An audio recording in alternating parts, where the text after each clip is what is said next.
오늘 우리에게 주시는 하나님의 말씀은 로마서 7장 1절에서 6절까지 말씀이고요. 제목은 새로운 관계라는 제목입니다.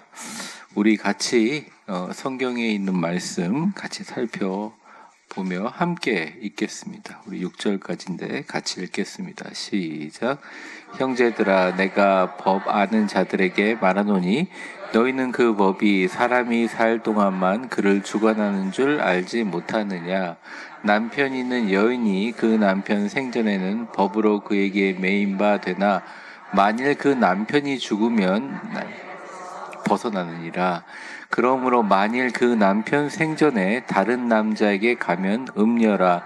그러나 만일 남편이 죽으면 그 법에서 자유롭게 되나니 다른 남자에게 갈지라도 음녀가 되지 아니하느니라.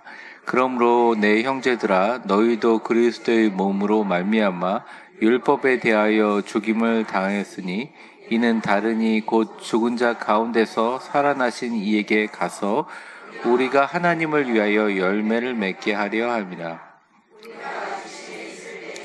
율법으로 말미암는 죄의 정욕이 우리 지체 중에 역사하여 우리로 사망을 위하여 열매를 맺게 하였더니 이제는 우리가 얽매이던 것에 대하여 죽었으므로 율법으로 이러므로 우리가 영의 새로운 것으로 섬길 것이요 율법 조문에 묵은 것으로 아니할지니라. 아멘.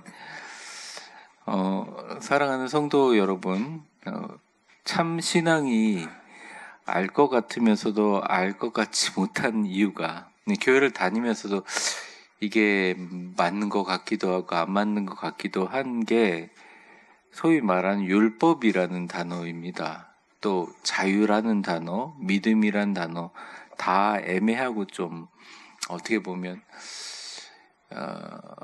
우리가 그 부분이 굉장히 한국말로 딱 정립하기가 어려워요.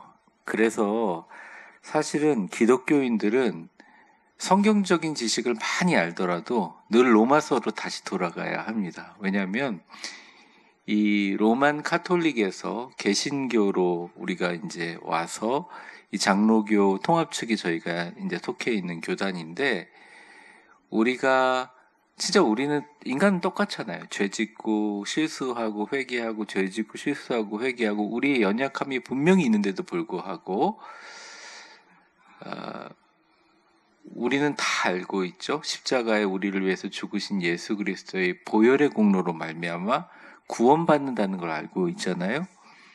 근데 이제 문제는 그 결과론적인 것이 아니라 우리 죽고 나서의 그 부분이라기보다는 우리가 매 순간 살아가면서 기독교인으로 많은 죄책감도 가지고, 때로는 이 죄책감에 이제 예전 성경이 뭐라 표현해, 양심의 화인을 맞아서 이 도장이 콱 찍힌 것처럼 처음엔 스크래치가 나더니 쿡 찔러도 아팠는데 이제는 그냥 아무렇지도 않은, 지난주가 이제 그걸 다뤘는데 오늘은 좀 율법이라는 거하고 믿음이라는 거하고 이런 거를 좀 정립하는 바울이 아주 중요한 말씀이라고 할 수 있어요. 근데 오늘 말씀은 특별히 당시의 사망제도, 결혼제도, 그 로마 시대의 결혼제도와 사망제도와 히브리 그 민족들의 유대 민족의 결혼제도와 사망제도에 대한 법률 규정은 조금은 다른데 비슷한 부분을 바울이 이야기하면서, 야, 이거에 맞게 생각하면 이게 이렇게 볼 수 있지 않느냐 하면서 우리한테 얘기하는 부분인데, 하나하나 교제를 보면서 좀 살펴보도록 하겠습니다. 오늘 제목이 새로운 관계잖아요. 우리가 기본적으로 하나님 앞에 앞으로 살아가는 죄를 안 지으려고 노력하지만 죄를 지을 수밖에 없어요. 완벽한 사람은 없거든요. 그런데 죄를 계속 지으면서 회개하는 나의 모습과 내가 죄를 짓지만 내가 주님과의 관계가 완전히 달라졌다 생각하는 거랑은 굉장히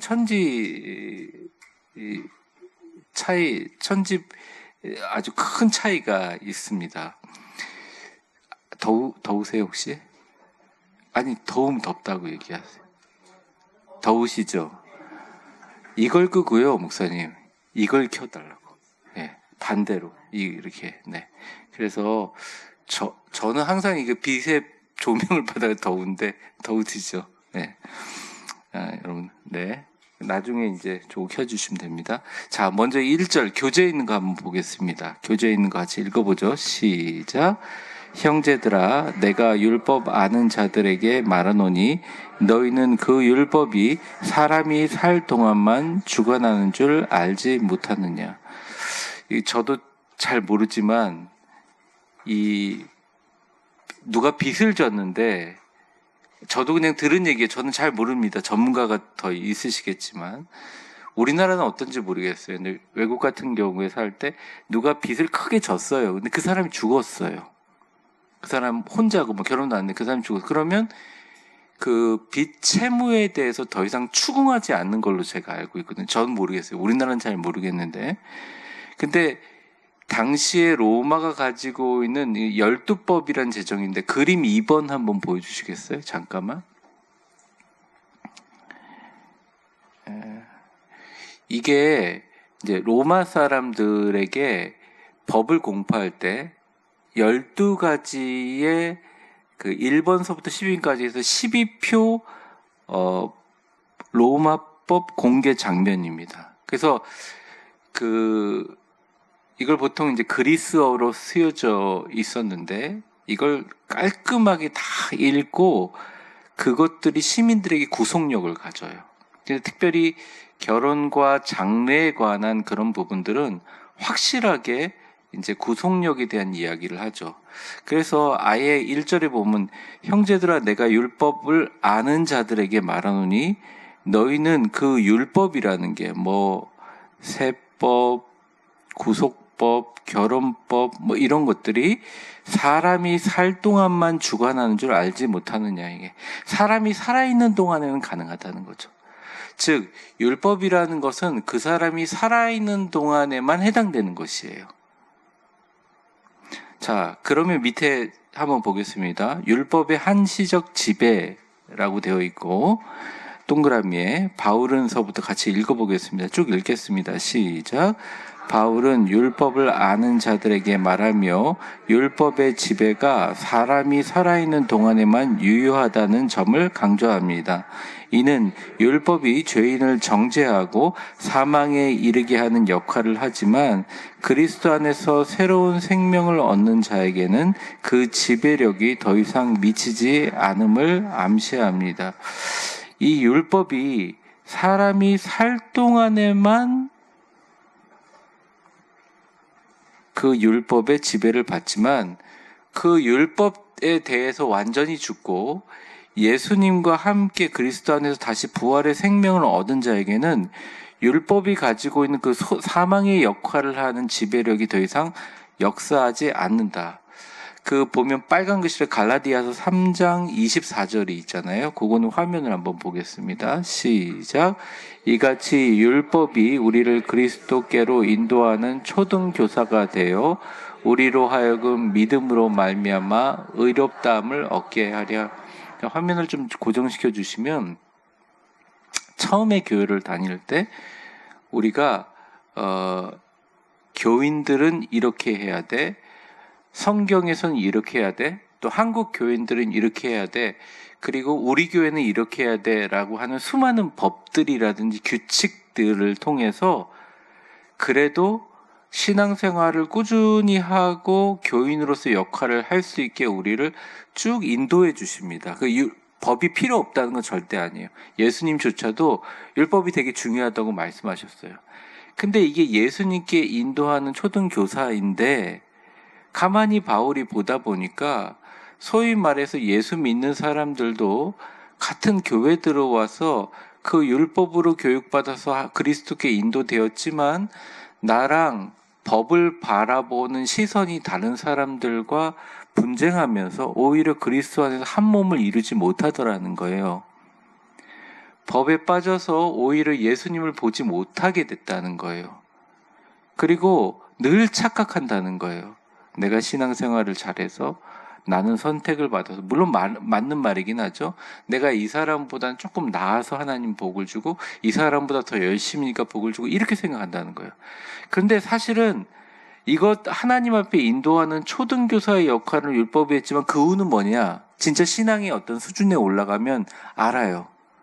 나는 죽을 수밖에 없다는 죄인인 걸 알아요. 너무 부족하고 너무 연약하고, 그래서 끊임없이 겸손할 수밖에 없는 거죠.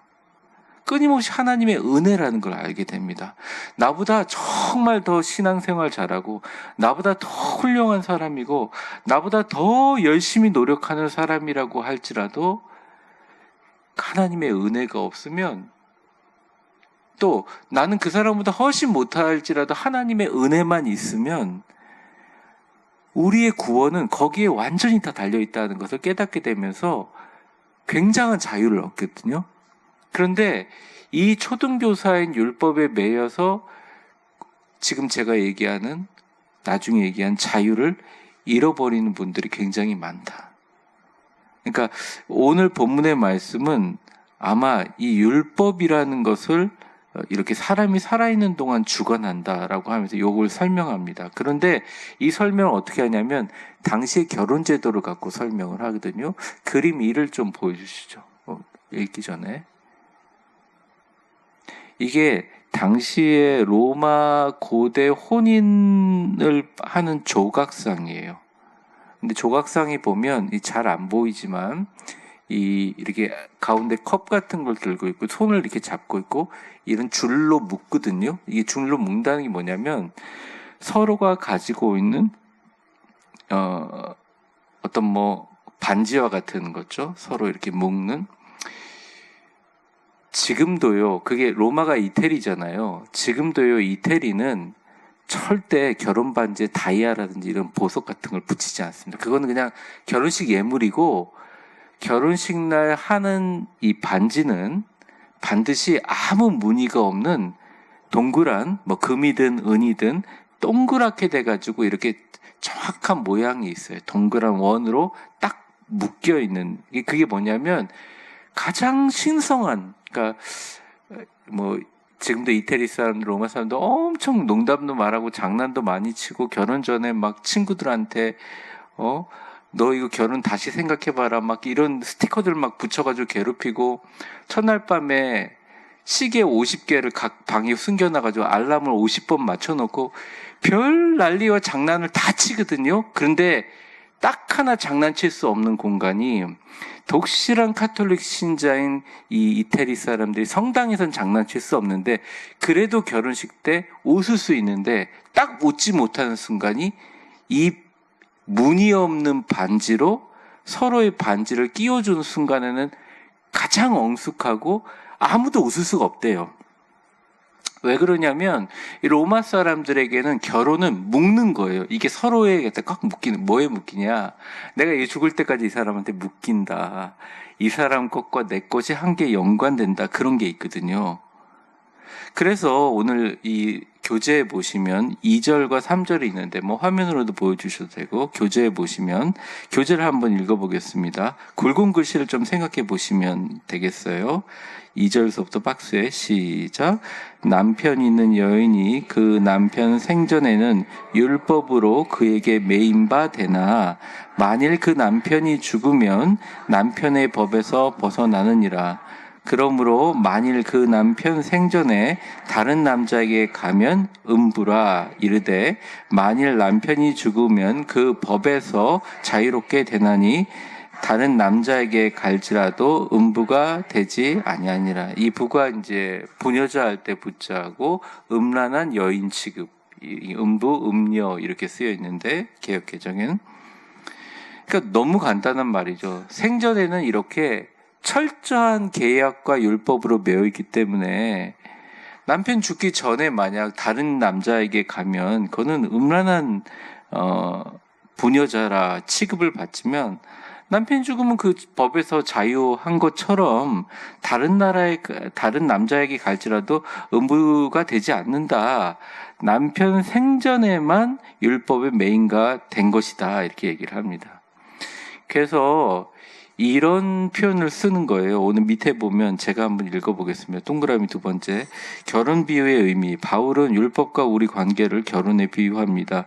남편이 살아있는 동안 아내는 남편에게 매여 있지만 남편이 죽으면 그 법에서 자유롭게 되어 다른 남자에게 갈 수 있습니다. 그래서 여기서 상징하는 것은 남편은 율법을, 아내는 우리를 상징하는 거예요. 여기서부터 한번 줄을 쳐주세요. 혹시나 그 볼펜이 있으면. 다 그런 말은 비우고, 우리가 율법에 매여 종로로 타던 옛 자아가 그리스도와 함께 죽음으로 율법의 속박에서 벗어났음을 설명합니다. 자, 이거 지난주에 말씀드린 것처럼 오해를 하지 않으셨으면 좋겠습니다. 율법의 속박에서 벗어났다는 게 멋대로 살라는 게 아니에요. 그런데 이런 거 있잖아요. 우리가 열심히 노력을 했어요. 제가 다짐을 한 거예요. 난 절대 이제부터 이렇게 하지 않겠다. 난 절대 이렇게 하겠다. 그렇게 마음속에 가졌죠. 이것도 하나의 법이잖아요. 하나님 앞에. 그런데 무너집니까? 안 무너집니까? 무너질 때가 있잖아요. 그럼 막 실망하고 고통하고 어려워하면서 내가 완전히 하나님으로부터 버림받은 것 같고 그렇게 생각하지 말라는 것입니다. 다시 하나님께서 그 안에서 자유롭게 하나님의 은혜 가운데 연결시켜 줄 수 있는 힘이 있다는 거예요. 남편이 살아있을 동안에는 매여 있지만 남편이 죽으면 자유롭게 시집갈 수 있도록 하는 것들, 그것이 바로 예수 그리스도가 준 자유라는 것입니다. 근데 조금 더 자세히 얘기하면 예수님 믿기 전의 이야기와 예수님 믿은 후는 우리가 율법으로, 노력으로, 공로로 우리의 죄악된 옛 자아를 바꾸기 위해서 끊임없이 투쟁하고 100개를 다 해도 한 개만 어기면 하나님께 저주받을 존재인 거죠. 그런데 예수님을 믿으면 우리가 순간순간 실수하고 어려워지더라도 아예 하나님과의 관계가 예전에 어디에 메인 종노릇이 아니라 자유한 아들이 되기 때문에 주 안에서 다시 한번 주님 앞에 회개하고 주님과 관계를 회복하면 온전한 하나님이 나를 구원해 주시는 그 자유를 누리면서 성화의 과정을 한 걸음 한 걸음 밟아갈 수 있다는 것입니다. 갈라디아서 2장 19절이 지금 제가 얘기한 내용들과 동일한데 한번 화면으로 보여주시겠어요? 내가 율법으로 말미암아 율법에 대하여 죽었나니 이는 하나님에 대하여 살려 함이라.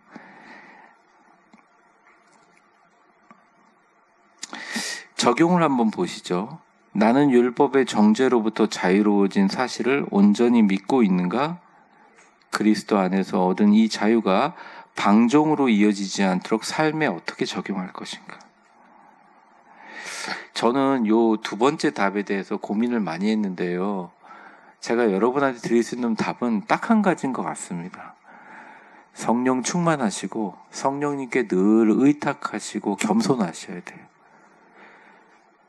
목사님은 율법 지키면서 삽니까? 물어보는 질문, 또 당신들은 율법을 하나도 어기지 않습니까? 라고 하는 질문 자체가 의미가 없다고 얘기하는 건 아니지만 그 율법을 지킴으로 인해서 내가 구원받는다는 생각은 절대 잘못된 거라는 거죠.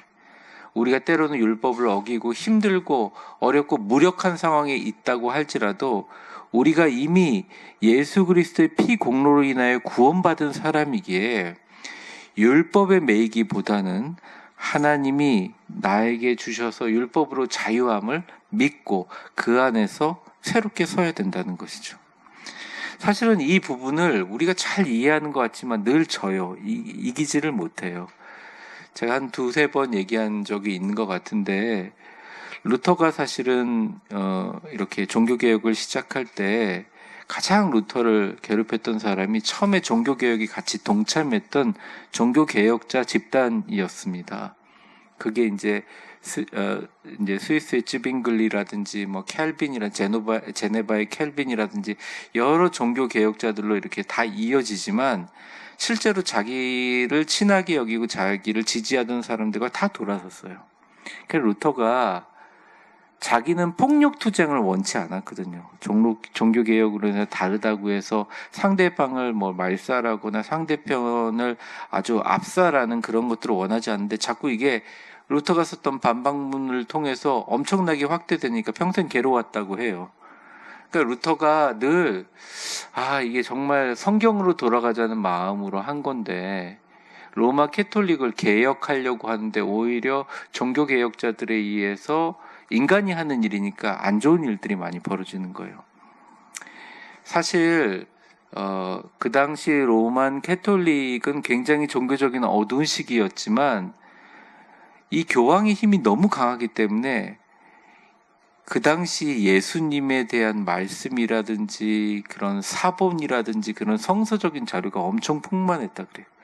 그리고 물론 정설은 아니지만 예수님의 어린 시절이 싹 빠져 있잖아요. 근데 예수님의 어린 시절에 예수님이 그 근처에 다니시면서 정말 이 지중해라는 게 여러 문화들의 이 중심점 아니게 다니시면서 했던 수양했던 기록들이라는 이런 엄청난 문서들이 정말 많은 거예요. 근데 이제 성경으로 돌아가자라고 종교개혁이 딱 시작되면서 그 엄청난 분량의 지식적인 책들을 분서하는 일들이 일어난 거죠.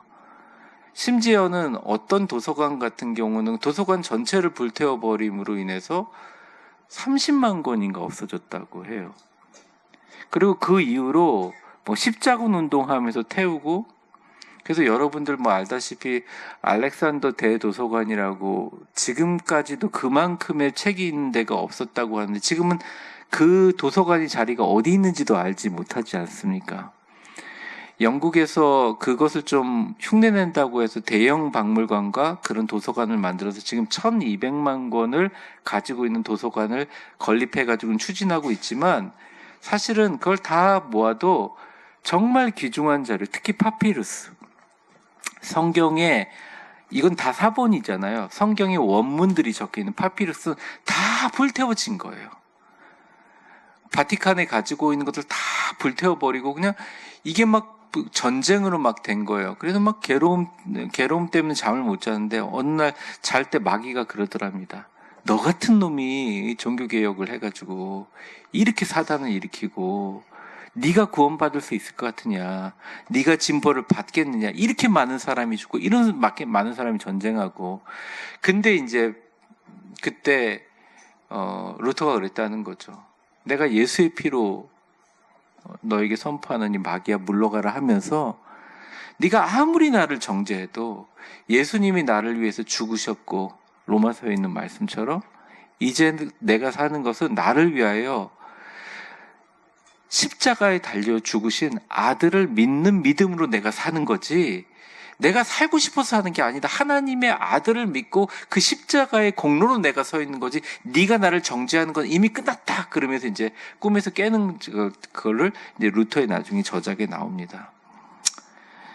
사랑하는 성도 여러분, 교회 생활 하시면서도 우리가 보람도 있지만 실수할 수도 있고 또 직장 생활 하면서도 그럴 수도 있고, 때로는 이렇게 좀 지혜로운 분들은 나중에 되돌아보면 내가 하나님 앞에 죄를 회개하지 않고 그냥 그 죄를 묻어둔 것조차 마음에 아파하면서 하나님이 나를 너무 싫어하지 않을까, 하나님이 나를 이렇게 그래서 나한테 벌 주시나, 이런 마음을 혹시 갖고 있다면 오늘 복음은 우리에게 얘기합니다. 당신은 율법의 정죄로부터 완전히 자유로운 사실을 믿고 있습니까? 이렇게 물어요. 다만 방종으로 이어지지 않도록만 조심하라는 거죠. 근데 그 방종으로 이어지지 않고 율법의 자유함을 길을 걷게 도우시는 분이 제가 한 4주간 설교한 성령님의 새로우심, 성령님의 인도하심, 진리로 인도하시는 그 부분이라는 것입니다. 자, B번 우리 한번 초록색 글자 같이 읽어보겠습니다. 시작. 그리스도와 연합하여 새로운 열매를 맺음. 자, 4절을 한번 보죠. 교재 시작. 그러므로 내 형제들아, 너희도 그리스도의 몸으로 말미암아 율법에 대하여 죽임을 당하였으니 이는 다르니 곧 죽은 자 가운데서 살아나신 이에게 가서 우리가 하나님을 위하여 열매를 맺게 하려. 자, 밑에 보면요. 그리스도의 연합 이렇게 표현되어 있습니다. 이제는 우리가 죽었잖아요. 근데 어떻게 살아나느냐? 십자가에 죽으시고 부활하신 예수 그리스도의 몸과 연합하여 율법으로 죽음을 당했지만 죽음 가운데 살아나신 부활하신 이에게 가서 하나님을 위해서 열매를 맺는 모습으로 다시 살아난다. 바울은 이렇게 얘기합니다.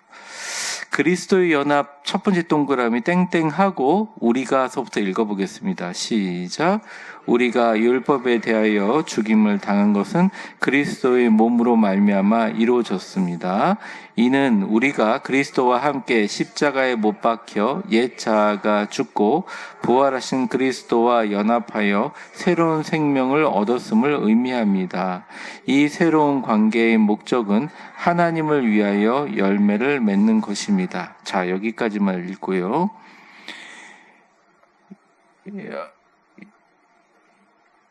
날마다 나는 죽노라라고 바울이 얘기하잖아요. 그리고 바울도 말하면서 늘 내 안에 두 가지 자아가 싸운다고 얘기하잖아요. 한 자아는 끊임없이 나를 정죄하고 아니면 정죄를 당하기 싫으니까 끊임없이 자기를 정당화하고 방어하는 그런 자아. 또 하나의 자아는 아니야. 주님께서 너를 자유롭게 하셨어.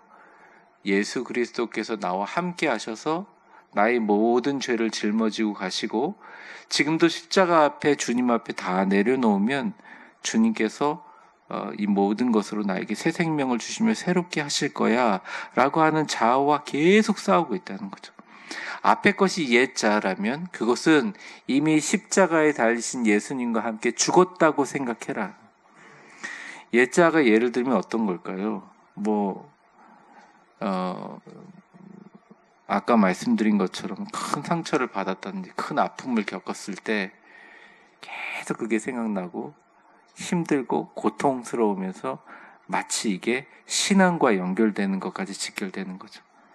그런데 새로운 자는 그럼에도 불구하고 예수님께서 내 모든 죄를 사해 줄 뿐만 아니라 하나님이 나를 새로운 생명으로 인도해 주실 거야 하면서 내가 갖고 있는 미움, 아픔, 상처를 완전히 바꿔져 가는 과정을 하나님이 주신 새로운 열매를 맺는 과정으로 표현을 합니다.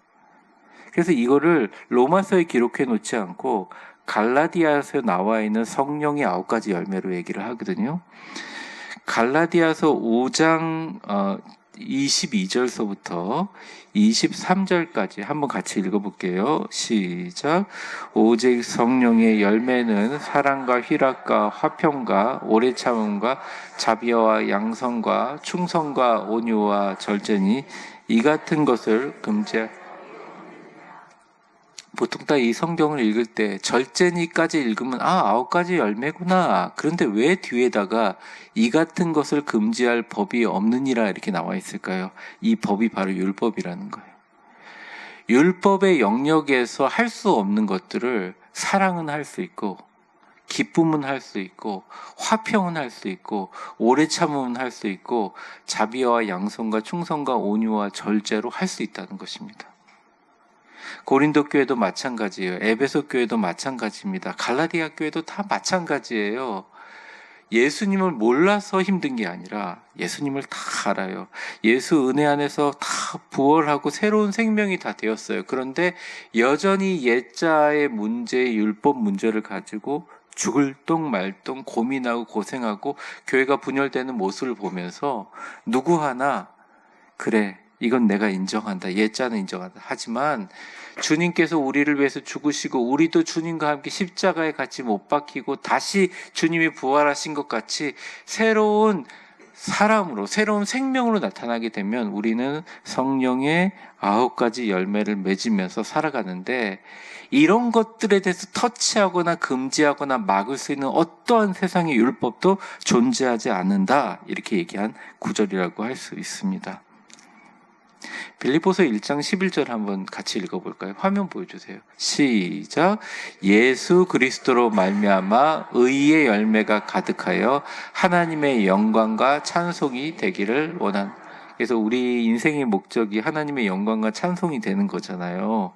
근데 너무 거창하고 많은 사람한테 드러나는 것도 맞지만 가장 기본적인 것은 예수님 때문에, 예수 그리스도로 말미암아 이러한 성령의 의의 열매, 사랑함으로, 인내함으로, 절제함으로, 서로를 이해함으로, 오래 참음으로 의의 열매 진짜 가득하여. 참 보면 우리 교회 그런 분들이 되게 많으신 것 같아요. 우리 중직자분들, 우리 수협에 나오신 분들은 진짜 그래서 우리 교회가 요즘에 좀 새로운 분들이 기웃기웃하면서 우리 교회 등록하려고 많이 그러시는데, 그런 분들이 이렇게 잘 웃는 교회 처음 많이 봤다고. 혹시 목사님 막 웃으라고 압박 주는 거 아니에요? 저는 많이 웃으라는 얘기는 하지만 그렇진 않은데, 그게 뭐냐면 그런 역할을 감당하시는 거예요. 의의 열매를 통해서 하나님의 영광과 찬송이 되는 거다. 교회에서 사업을 잘하고 뭘 잘하는 것도 중요하지만 먼저 중요한 것이 화합입니다. 화평입니다. 교회에서 많은 분들이 잘 되고 복 받는 것도 되게 중요하지만 그보다 더 중요한 것은 우리 성도들이 교회 나오면서 치유를 받는 거예요. 회복을 받는 거예요. 또 서로를 보면서 사랑과 화평을 배우는 일을 하는 것입니다. 의의 열매를 맺는 것입니다. 자, 5절을 한번 보겠습니다. 갈라디아서 2장 20절 넘어가고요. 5절 같이 읽겠습니다. 시작. 우리가 육신에 있을 때에는 율법으로 말미암는 죄의 정욕이 우리 지체 중에 역사하여 사망을 위하여 열매를 맺게 하였더니, 이렇게 얘기합니다. 이거는 이제 옛자들이죠. 육신에 있을 때 율법으로 말미암는 죄의 정욕. 율법을 만든 이유는 죄의 정욕으로 인해서 더 이상 망가지지 않도록 하는 마지노선이에요. 그래서 이것을 지키면서 우리 지체 속에서 이게 역사에서 사망을 위해서 열매를 맺는다라고 표현을 합니다. 그 조금만 제가 더 설명을 해보면 밑에 있는 글씨를 같이 읽어보면 옛자의 열매 읽겠습니다. 시작. 우리가 육신에 있을 때, 즉 그리스도를 알기 전에는 율법이 오히려 죄의 정욕을 자극하여 사망의 열매를 맺게 했습니다. 율법은 죄를 깨닫게 하지만 죄를 이길 능력은 주지 못하기 때문에 오히려 죄를 더 분명히 드러내고 사망으로 이끌었습니다. 네, 이건 다 이해가 되시죠? 여러분 예수 믿기 전에 저처럼 태어나면서 부모님이 기독교이신 분이 아니시고 그렇게 믿으신 분들은 착하게 살아야 돼, 권선징악, 선하게 살면 되는 거야, 양심에 따라 살아야 돼, 이렇게 하면 도리가 아니지, 그런 것들로 살았는데 그런 것들이 우리의 구원을 이룰 수 없다는 것, 그것은 우리 옛자에 속한 어떻게 보면 우리가 갖고 있는 죄의 정욕들을 제어하기 위한 그냥 마지노선일 뿐이고, 예수님을 믿는 순간 우리가 가지고 있었던 신앙의 규칙을 지키는 것도 너무너무 중요하지만 그보다 더 중요한 것은 우리는 철저한 죄인이지만 예수 그리스도 십자가로 우리를 구원하셔서 주님의 피 보혈로 우리를 구원해 주셨다는 그 자유와 기쁨과 평화와 그가 가지고 있는 그걸 파생되는 넓은 마음의 성령의 열매가 바로 우리를 지탱하게 해준다라는 말입니다. 로마서 7장 8절에서부터 9절까지 화면 보며 같이 읽겠습니다. 시작. 그러나 죄가 기회를 타서 계명으로 말미암아 내 속에서 온갖 탐심을 이루었나니 이는 율법이 없으면 죄가 죽은 것임이라. 전에 율법을 깨닫지 못할 때에는 내가 살았더니 계명이 이름에 죄는 살아나고 나는 죽었다. 쉽게 생각하면 이런 겁니다. 국가의 법이 더 세부적으로 조직하게 되면 원래 사기를 쳤던 사람들은 더 기묘해집니다. 그래서 원래 부동산을 낮추려고 하면 더 올라가는 게 그래요. 그래서 이게 되게 지혜로움이 필요한데 전 세계가 이런 진통을 겪고 있는 것 같습니다. 트럼프 대통령하고 일론 머스크하고 그렇게 친하게 지내다가 오늘장과 어저께 기사를 보니까 트럼프의 X, 그 트위터 예전에 트위터 그 글을 제가 읽어봤더니 거의 뭐 미국을 반으로 쪼갤 것처럼 막 써놨더만요. 그러니까 보니까 그게 법안 때문이거든요. 정부 효율부를 만들어서 예산은 이만큼 줄어났는데 이제 트럼프가 서명한 이걸로 해서 감세 법안이 되면 이제 일론 머스크라는 사람이 보기에는 7천조 정도의 빚이 더 생길 거라고 하는 거죠. 그렇게 되면 달러의 가치는 낮아지고 그 영향이 전 세계에 미칠 거고 뭐 하여튼 뭐 이런 얘기를 해주는데 전 이제 좀 보면서 많이 웃었지만 사실 웃은 일은 아니죠. 근데 여러분 우리나라가 이제 AI 기술이 뛰어난 것 같지만 이미 중국에는 어느 정도 중산층이 되면 자기 스스로 주차를 하지 않아요. 주차장에서 접촉사고가 일어나지 않습니다. 그냥 스위치를 누르면 알아서 그 주차 공간을 인식하고 차가 들어가서 아예 알아서 다 주차를 해버려요. 이미 AI 기술은 거의 미국을 능가할 만큼 중국이 지금 발전하고 있어요. 사실은 미국에서 트럼프나 일론 머스크가 가지고 있는 주행 자동차에 이게 조금 늦춰지면서 벌써 중국에서 정말 저가로 이 자율주행 자동차가 시작됐는데 이 자율주행이 시작되면 엄청난 인력의 효율이라든지 어마어마한 시대가 오게 되거든요. 근데 예를 들어서 정부에서 하겠다는 것, 이제 트럼프는 4년 남았는데 안 된다 이러면 굉장히 어려움이 생길 거라는 겁니다. 그러니까 이게 서로 잘하려고 하는데 자기 뜻대로 법을 이용하게 되면 그 법의 부작용은 더 크게 생긴다는 거예요. 제가 좀 예를 들어볼까요? PCUSA라고 우리 전 세계 교단 중에서 미국 장로 교단인데 가장 많은 돈을 가지고 있고 가장 목회자들 복지가 좋고 근데 이게 문제가 뭐냐면 교회가 계속 갈라지는 거예요. 그래서 어떤 방법을 썼냐 교회를 하도 교회가 갈라지니까 교회 모든 재산을 PCUSA라는 교단에서 다 가지는 거예요. 갈라져도 쪼개지지 않게 교회 재산들을 다 PCUSA가 다 갖는 거죠. 그러면 안 싸우겠지 그런 겁니다. 근데 더 싸워요. 제가 미국에 있을 때 PCUSA 거기 좀 가입을 하려고 했더니 정말 이거보다 더 얇은 정말 보이지도 않는 글자로 헌법 조항을 숙지하고 가야 되게 이만큼 두꺼운 종이었어요. 프린트하다가 저희 프린트기가 고장난 줄 알았다니까요. 그러더니 막 그러다가 아니다. 이게 당회가 문제인가 보다. 그러면서 장로님들을 2년만 사역할 수 있도록 해놨어요. 그러면 안 싸우겠지. 웬걸? 전 세계 제일 많이 왜 2년 동안 하고 싶은 거 다 하고 끝나야 되니까 2년 아싸 그냥 2년 동안 정말 한풀이를 다 하시는 게 당해와가지고 그러니까 이게 율법을 막 만들어서 뭔가를 방어하려고 그러면 잘 돼야 되는데 오히려 법은 법일 뿐이라는 거죠. 사랑하는 성도 여러분, 우리 교회는 누가 뭐라고 할 거를 없이 서로 사랑하고 네? 서로 존중하고 서로를 위해서 기도해주고 예수님의 마음, 예수님의 축복, 예수님이 주신 그 성령의 열매로 승리하는 우리 교회가 되시기를 주의 이름으로 축원합니다. 6절을 한번 보겠습니다. 밑에 보면 같이 읽어보겠습니다. 이제는 시작. 이제는 우리가 얽매였던 것에 대하여 죽었으므로 율법에서 벗어났으니 이러므로 우리가 율법 조문에 묵은 것으로 아니할지. 여기도 동그라미 한번 쳐보세요. 영의 새로운 것으로 섬길 것이며. 자, 영의 새로운 것으로 섬긴다는 게 뭐냐? 이게 바로 성령의 인도예요.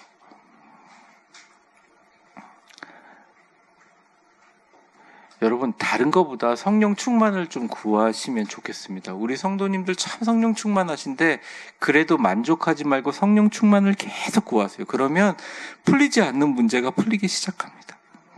밑에 새로운 섬김 방식에 보면 제가 읽어보겠습니다. 이제 우리의 옛 남편인 율법에 얽매인 것에 죽었으므로 율법에서 벗어났습니다. 이는 더 이상 율법의 조문에 얽매여 행하는 것이 아니라 바로 뭐예요?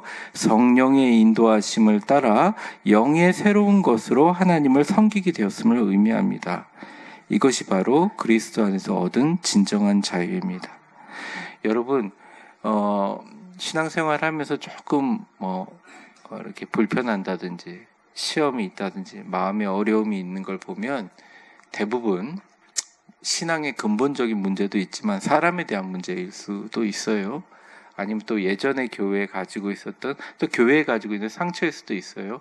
근데 이 해결하는 부분을, 이 부분을 이렇게 보수하고 이 부분을 이렇게 보수하는 것도 참 훌륭한 노력이지만, 가장 중요한 것은 우리 예수님이 주시는, 예수님이 우리에게 보내신 보혜사 성령님의 인도하심에 따라 이제는 이렇게 생각하시면 돼요.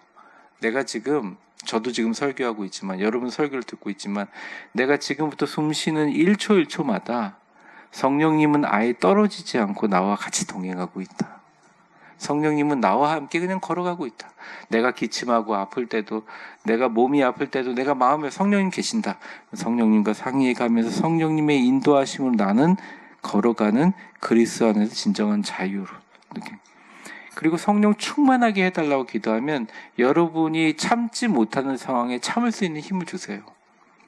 그거는 확실합니다. 여러분 다 경험해 보신 거잖아요. 사랑할 수 없는 상황에서 사랑할 수 있는 힘을 줍니다. 기도할 수 있게 해주십니다.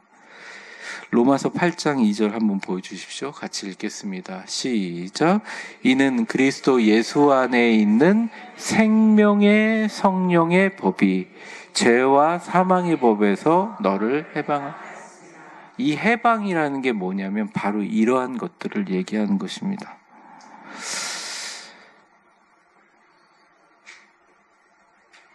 밑에 적용을 그냥 읽어만 한번 볼까요? 같이 읽겠습니다. 시작.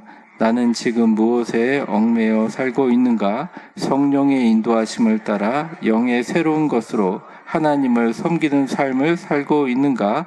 옛 율법 조문의 묵은 방식이 아닌 복음의 자유 안에서 하나님을 복음이 우리에게 주는 자유가 이러하다는 것이죠. 말씀을 좀 정리하겠습니다. 우리가 율법에 죽었다는 것은 율법을 지키지 않아도 된다는 것이 아니라, 율법이 우리를 규정하고 너 이거 잘못 지키면 죄인이고 구원받을 수 없고 하는 것들이 아무리 우리는 자유롭다고 하지만 그 안에 우리는 갇혀 있다는 거예요. 그래서 어떻게 생각하느냐?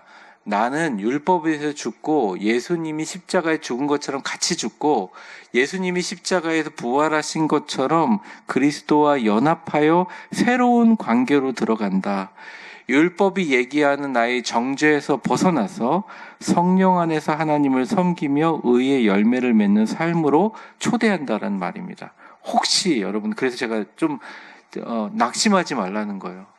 여기 이런 분들 있잖아요. 나는 새벽기도 절대 빠지지 않겠습니다. 저도 예전에 그런 기도한 적이 있거든요. 하나님, 제가 목사님들 중에서 가장 기도 많이 하는 사람이 되겠습니다. 근데 안 되더라고요. 정말 가서 많이 하시는 분만 비교가 되면 안 되더라고요.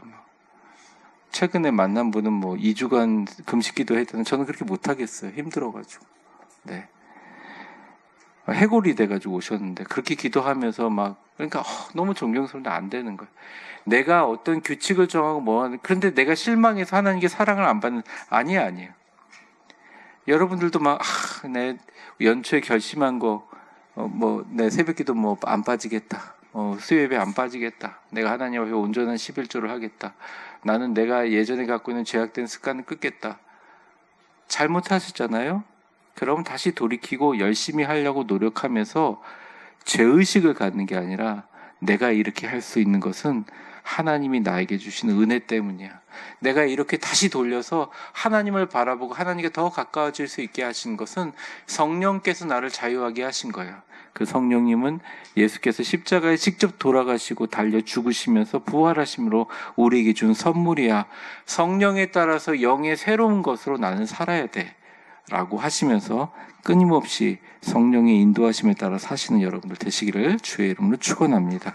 오늘 이 시간 우리 기도하고 축복합니다. 이제는 우리 주 예수 그리스도의 은혜와 역사의 주관자가 되신 하나님 아버지의 사랑과 성령의 충만하심과 교통하심이 율법의 정죄에서 벗어나 성령 안에서 하나님을 섬기고 의의 열매를 맺는 삶으로 초대해 주심을 감사드리며, 무슨 병이든 못 고칠 것이 없고 그 어떤 이든 치유하시고 회복하시는 성령의 능력이 우리 유진이에게 임할 줄 함께 기도하는 사랑하는 우리 위대한 교회 모든 성도들 한 분 한 분 머리 위에 이제와 영원히 함께 계실 것을 간절히 축원하옵나이다. 아멘.